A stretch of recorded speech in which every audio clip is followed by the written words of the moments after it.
Hey guys, welcome back. This is part 2 of the story time of my foot being cut off.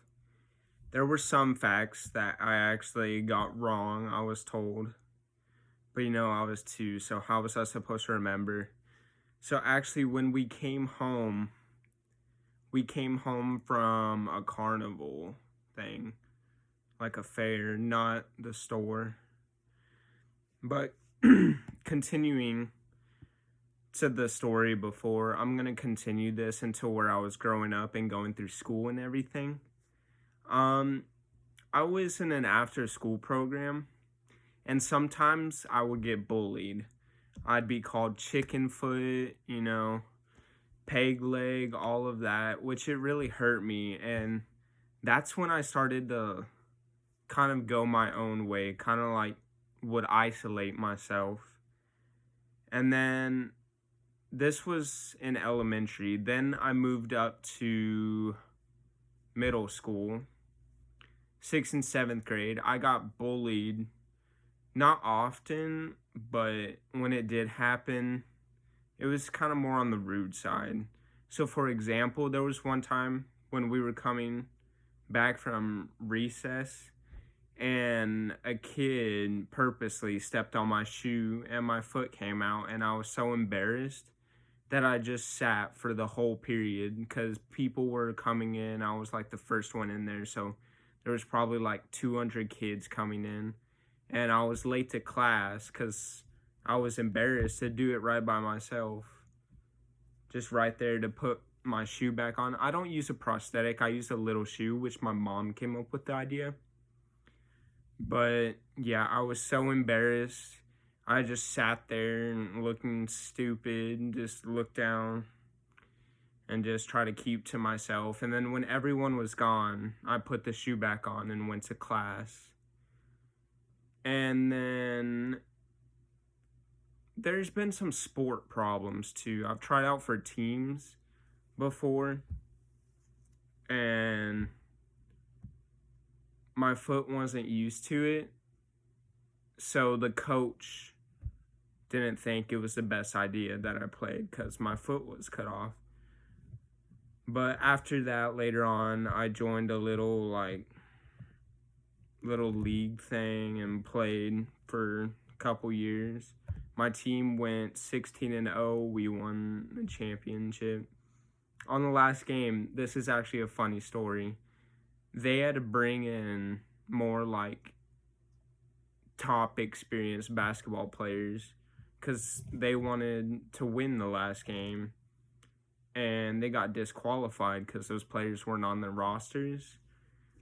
But it was cool. We had a solid team, and I really enjoyed my teammates, and they were just fun to be around and everything. But after that, that's when it started making me like feel more as a team, and I didn't, I don't even know. I just felt more comfortable with myself and my foot.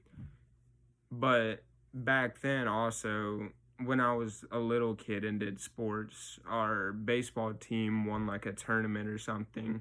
And I was so little, we had a pool party, and I just jumped in and my foot was revealed, and I just didn't care because I didn't think about it then. But the older that I got, started to make me feel worse because people are cruel in this world. Not everyone is. There was a lot of supportive people that sometimes like made jokes, like funny jokes, like I could laugh at myself for. But a lot of people were hateful about it. But yeah, ever since after middle school and junior high, after I got through the worst, I started opening up about it. In middle school, I started to tell people, but it was only like my friends that I told, because if I told someone I didn't know, they'd just wonder why. But then also, when I got to high school, I was still kind of shy, but I was on the edge of it. And I took an oral comm class, which, you're thinking, how can that help you? Well, just being there and working and talking to strangers that I didn't even know brought in like a more courageous side of me. So I was able to, figure that strangers and them are friends, it just takes a little while. But after that, I opened up to my foot, opened up about my foot in the class. People were saying, oh, yeah, that's cool and everything, which that just like, made me get on the other side from shyness to transferring over to being courageous about it and being open about it. But, now clearly I'm posting on YouTube about it and everything, which is crazy how far that I've developed from this, from being, thinking it was a curse to embracing it and thinking that it helped form the person I am today. But I am really thankful for it, Sometimes you can use it as an excuse to get out of things. Not for people that know you, though, because they know that you can do it. But it has its benefits.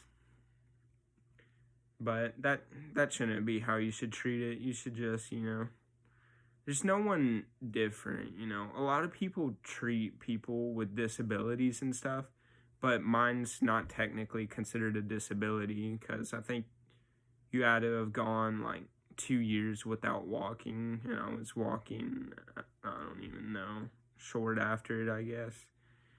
But, for me, when I see people with missing limbs or disabilities or diseases, I mean, they're all people.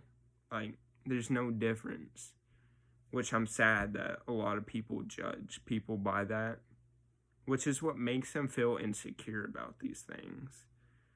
But later on, people were able to treat me more nice and more friendly, and I could tell them, if they wanted to joke about it, they could. I get some people don't want to, but that kind of made me feel more secure to be accepted. I mean, I didn't feel accepted because my foot was cut off, but being able to like fully joke with people and everything, it helped me out. And I just hope, if anyone's watching this with any disabilities or anything, just laugh at yourself sometimes, there's nothing wrong with you, scientifically, or some people say, oh, you're disabled, but we're all people, we're all human. I honestly couldn't say anything. Like, I'm glad this happened to me and no one else. I mean, clearly it's happened to other people in the world, but out of my whole entire family, I'm glad I was able to experience this. You might be thinking why, but you have no idea how much of an impact it has helped to form the person that I am today, which I'm happy with myself. But I'll do a part 3 later on if you guys still want to watch, but leave a comment, leave a like, subscribe if you want to, and I guess I'll see you guys later. Bye.